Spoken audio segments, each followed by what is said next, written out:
सभी बच्चों को नमस्कार। तो अब देखते हैं अध्याय 2 भारत में राष्ट्रवाद का उदय और 2024 बोर्ड परीक्षा में आने वाले प्रश्न हमने इसमें इंक्लूड किए हैं, साथ में पीडीएफ भी दे रखी है। तो देखते हैं प्रश्न नंबर 1। उपनिवेशों में राष्ट्रवाद के उदय की प्रक्रिया उपनिवेशवाद विरोधी आंदोलन से जुड़ी हुई क्यों थी? इसकी हमें व्याख्या करनी है। तो इसका उत्तर देखें। उपनिवेशवाद विरोधी आंदोलन ने लोगों को एक ऐसा माध्यम दिया जिसमें विविध प्रकार के लोग एकता के सूत्र में बंध पाए। किस प्रकार का माध्यम दिया? जिसमें अलग अलग प्रकार के जो लोग थे वो एकता के सूत्र में बंध पाए। इसलिए हम कह सकते हैं कि उपनिवेशों में राष्ट्रवाद के उदय की प्रक्रिया उपनिवेशवाद विरोधी आंदोलन से जुड़ी हुई थी। ठीक है, ये हमारा पहले का ए वाला प्रश्न। दूसरा, पहले विश्व युद्ध ने भारत में राष्ट्रीय आंदोलन के विकास में किस प्रकार योगदान दिया? देखें इसका उत्तर। प्रथम विश्व युद्ध में भारत प्रत्यक्ष रूप से शामिल नहीं हुआ। भारत शामिल नहीं हुआ था प्रत्यक्ष रूप से, लेकिन इंग्लैंड तो सीधे रूप से उस युद्ध में भाग ले रहा था और उसका असर भारत पर भी पड़ना स्वाभाविक था। युद्ध से होने वाले रक्षा खर्चे में हुई वृद्धि को पूरा करने के लिए इंग्लैंड ने कर्ज लिए और कई टैक्स बढ़ाए। क्या लिया इंग्लैंड ने? एक तो कर्जा लिया और टैक्स बढ़ा दिए। अधिक राजस्व संग्रह के उद्देश्य से सीमा शुल्क को बढ़ाया गया और आई कर को शुरू किया गया। इन सब कारणों से 1913 से 1918 के बीच अधिकतर चीज़ों के दाम दोगुने हो गए। चीज़ों के दाम कैसे हो गए? दोगुने। कीमतें बढ़ने लगी। जब दाम बढ़ेंगी कीमतें बढ़ेगी। आम आदमी की मुसीबतें बढ़ गई।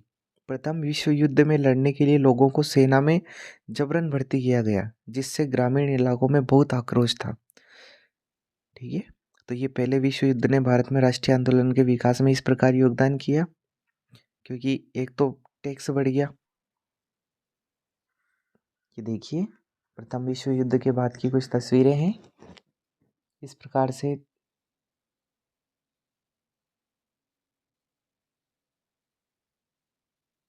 अगला देखें, सी वाला। भारत के लोग रोलेट एक्ट के विरोध में क्यों थे? भारत के लोग रोलेट एक्ट का विरोध क्यों कर रहे थे? तो यह एक्ट इसलिए बनाया गया था ताकि सरकार के पास राजनीतिक गतिविधियों को कुचलने के लिए असीम शक्ति मिल सके। रोलेट एक्ट के अनुसार देखिए अब क्या होता था इसमें। रोलेट एक्ट के अनुसार राजनीतिक कैदियों को बिना ट्रायल के ही 2 साल तक के लिए कैद किया जा सकता था। यानी उन्हें ये बताना जरूरी नहीं होता था कि उन्होंने क्या गुनाह किया है, बस उन्हें पकड़ के जेल में डाल दो। और कितने समय के लिए? 2 साल के लिए। इसलिए भारत के लोग रोलेट एक्ट के खिलाफ थे। अगला प्रश्न देखिए। ये थे सर रोलेट और इनके द्वारा लाया गया था रोलेट एक्ट। गांधी जी ने असहयोग आंदोलन को वापस लेने का फैसला क्यों किया? गांधी जी ने शुरू किया था असहयोग आंदोलन, लेकिन बहुत सारी जगह दंगे फैल गए थे और इन्हीं के कारण गांधी जी ने इस नरसंहार से दुखी होकर असहयोग आंदोलन वापस लिया था। तो देखते हैं इसे। 1921 के अंत आते आते कई स्थानों पर आंदोलन नियंत्रण से बाहर हो चुका था और हिंसक रूप लेने लगा था। इसलिए फरवरी 1922 में गांधी जी ने असहयोग आंदोलन को वापस लेने का निर्णय लिया। कब वापस ले लिया? फरवरी 1922 में। ये देखिए गांधी जी असहयोग आंदोलन में, और इस असहयोग आंदोलन के अंतर्गत होने वाली ये घटना थी चोरा चोरी की घटना, जिसमें बहुत सारे आंदोलनकारियों ने मिलकर एक पूरे पुलिस स्टेशन को जला दिया था। प्रश्न नंबर 2 देखें। सत्याग्रह के विचार का क्या मतलब है? तो महात्मा गांधी ने जन आंदोलन के लिए सत्याग्रह नाम का नया तरीका इजाद किया। सत्याग्रह का मतलब किसने इजाद किया था? ये महात्मा गांधी ने। सत्याग्रह का मतलब है कि अगर आप सही मकसद के लिए लड़ाई लड़ रहे हैं तो आपको अपने ऊपर अत्याचार करने वाले से लड़ने के लिए ताकत की जरूरत नहीं है। गांधी जी का दृढ़ विश्वास था कि आप सत्याग्रह की मदद से अपनी लड़ाई अहिंसा के द्वारा जीत सकते हैं। किसके द्वारा? अहिंसा के द्वारा। और सत्याग्रह किसके द्वारा दिया गया था? महात्मा गांधी के द्वारा। प्रश्न नंबर 3 देखते हैं। निम्नलिखित पर अखबार के लिए रिपोर्ट लिखें। अखबार के लिए रिपोर्ट है, लेख लिखना है एक। पहला, जलियांवाला बाग हत्याकांड कब हुआ था? तो ये और कहाँ हुआ था? तो ये हुआ था अमृतसर में 13 अप्रैल 1919 को। आज जलियांवाला बाग में बड़ा ही दर्दनाक हादसा हुआ। ये बात कर रहे हैं हम 13 अप्रैल 1919 की।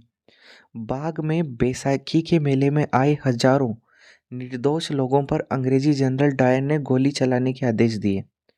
कोई भी बचकर भागने ना पाए, इसके लिए बाहर जाने के सभी रास्ते बंद कर दिए।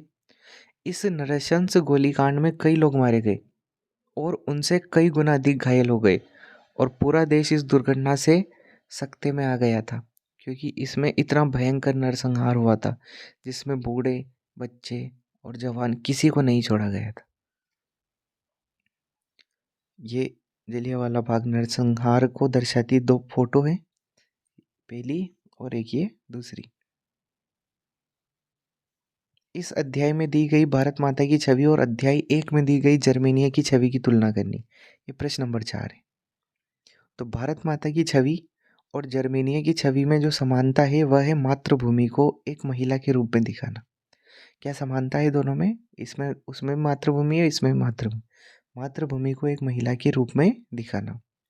दोनों तस्वीरों में महिला को पारंपरिक परिधानों से सजाया गया है तथा उनके हाथों में कुछ रूपक दर्शाए गए हैं। ये रूपक स्वतंत्रता, उदारवाद, शांति और ऊर्जा के प्रतीक है। दोनों में तुलना थी, किसमें? एक तो जर्मेनिया में और एक भारत माता में। प्रश्न नंबर 5, 1921 में असहयोग आंदोलन में शामिल होने वाले सभी सामाजिक समूहों की सूची बनाइए। इसके बाद उनमें से किन्हीं 3 को चुनना है और उनकी आशाओं और संघर्षों के बारे में लिखना है और ये दर्शाना है कि वे आंदोलन में क्यों शामिल हुए थे।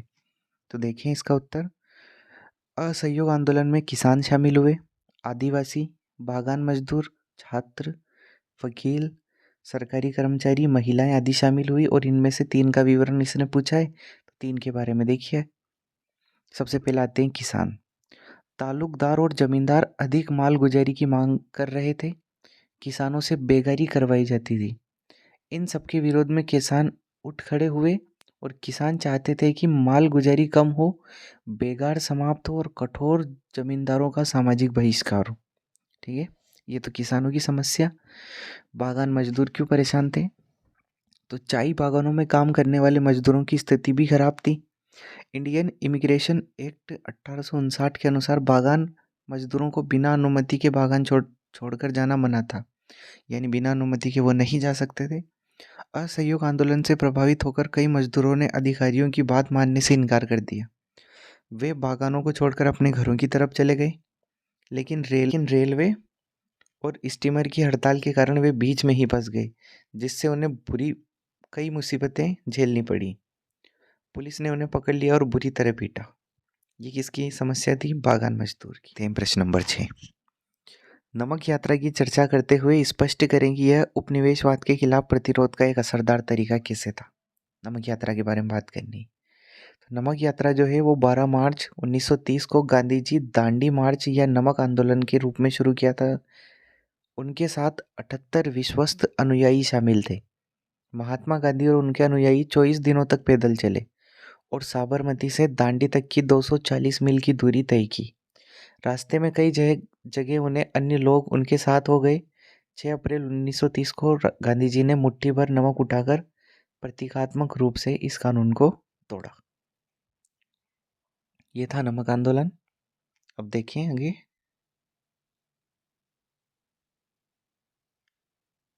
ये गांधी जी की दांडी यात्रा को ये देखिए प्रतीकात्मक रूप एक दे रखा है, फोटो नंबर 2 और फोटो 1, ये जिसमें बहुत सारे लोग गांधी जी के साथ चल रहे हैं।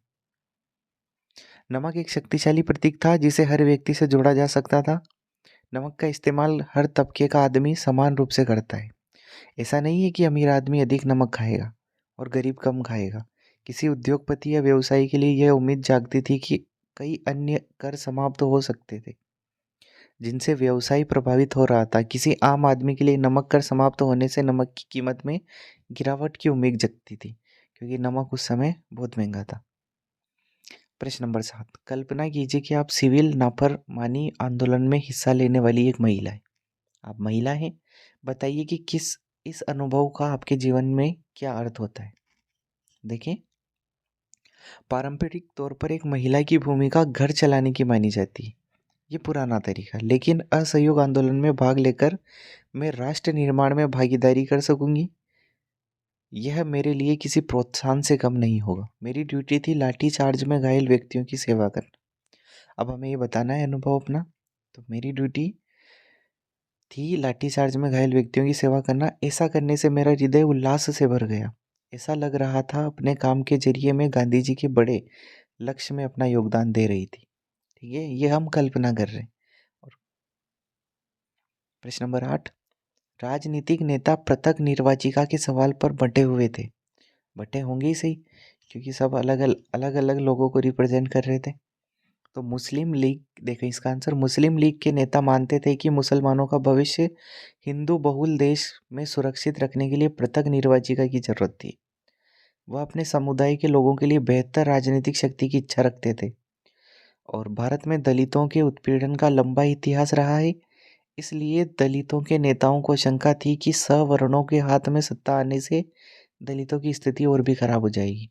मुसलमान मुसलमान के लिए देख रहे थे और दलित दलितों के बारे में सोच रहे थे। इसलिए वे दलितों के लिए पृथक निर्वाचिका की मांग कर रहे थे। लेकिन गांधी जी का मानना था कि पृथक निर्वाचिका मुसलमानों और दलितों को मुख्य धारा से दूर ले जाएगी। इसलिए राजनीतिक नेता पृथक निर्वाचिका के सवाल पर बटे हुए थे। तो ये थे इस वाले चैप्टर के महत्वपूर्ण प्रश्न। दूसरा वाला चैप्टर हमने खत्म कर लिया। हमसे जुड़ने के लिए आरबीएससी टॉपर चैनल को जरूर सब्सक्राइब करें। इसी प्रकार हम इस पूरे सामाजिक विज्ञान वाली सीरीज को कंप्लीट करेंगे। फिर इसके बाद हम लेंगे विज्ञान और फिर हम लेंगे मैथ्स। तो मिलते हैं नेक्स्ट चैप्टर में। चैनल पर नए हो तो सब्सक्राइब जरूर करें।